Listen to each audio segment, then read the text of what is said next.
वसा जनसेवेचा। बुलढाणा जिल्ह्यातील 2024 मधील तब्बल 32,600 वंचित शेतकऱ्यांच्या पीक विम्याचा प्रश्न आता निर्णायक टप्प्यावर पोहोचला आहे।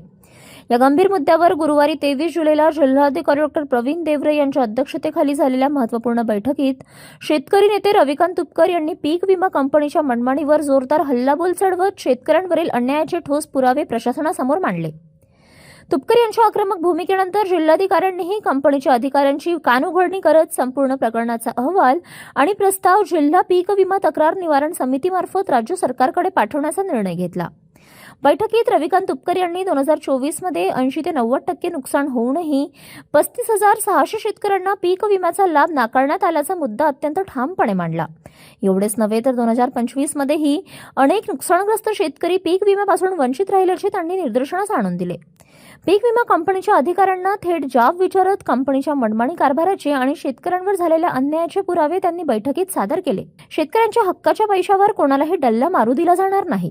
2024 आणि 2025 मधील प्रत्येक पात्र शेतकऱ्याला त्याचा हक्काचा पीक विमा मिळेपर्यंत संघर्ष सुरूच राहील, असे रविकांत तुपकर यांनी स्पष्टपणे सांगितले।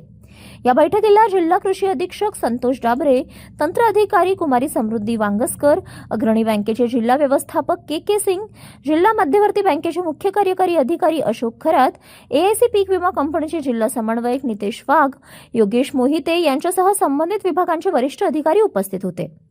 City news. एआयसी पीक विमा कंपनीनं सन 2024 सालचा बुलढाणा जिल्ह्यातला 35,000 शेतकऱ्यांचा विमा रखडवलेला आहे। हे 35,000 शेतकरी विम्यासाठी पात्र आहेत। त्यांचं नुकसान 70%, 80% पंचनाम्यामध्ये दाखवलेलं असताना कंपनीनं त्यांना मात्र 0 रक्कम टाकलेली आहे। म्हणून या शेतकऱ्यांचा मुद्दा आम्ही लावून धरला। 2025 सालचे सुद्धा लाखो शेतकरी पीक विम्यापासून बुलढाणा जिल्ह्यातले वंचित आहेत। म्हणून ही मागणी आम्ही अन्नत्याग आंदोलनामध्ये केली होती। मुख्यमंत्री महोदयांकडे हा मुद्दा आम्ही मांडला आणि त्या अनुषंगानं बुलढाणा जिल्हाधिकाऱ्यांनी आज बैठक लावली आणि त्या बैठकीमध्ये विमा कंपनीच्या अधिकाऱ्यांचं म्हणणं ऐकून घेतलं। जिल्हा कृषी अधिकारी होते, अग्रणी बँकेचे व्यवस्थापक होते, जिल्हा बँकेचे मुख्य कार्यकारी अधिकारी होते आणि विविध संबंधित विभागाचे अधिकारी होते आणि आमचंही म्हणणं जिल्हाधिकाऱ्यांनी ऐकून घेतलं आणि त्या कंपनीला आम्ही धारेवर धरलं जिल्हाधिकाऱ्यांसमोर आणि जिल्हाधिकाऱ्यांनी त्या कंपनीला सक्त त्या ठिकाणी निर्देश दिले की पैसे ताबडतोब द्या। जिल्हाधिकारी आता हा सगळा अहवाल आणि जिल्हा तक्रार निवारण समितीचा प्रस्ताव राज्य सरकारकडे पाठवणार आहे। 2024 आणि 2025चा बुलढाणा जिल्ह्याचा एक रुपया विमा कंपनीकडून वसूल केल्याशिवाय आम्ही राहणार नाही, अशी आम्हा सगळ्या शेतकऱ्यांची भूमिका आहे।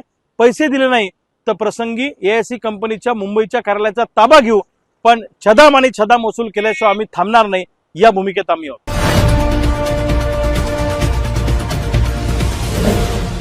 सिटी न्यूज, वसा जनसेवेचा।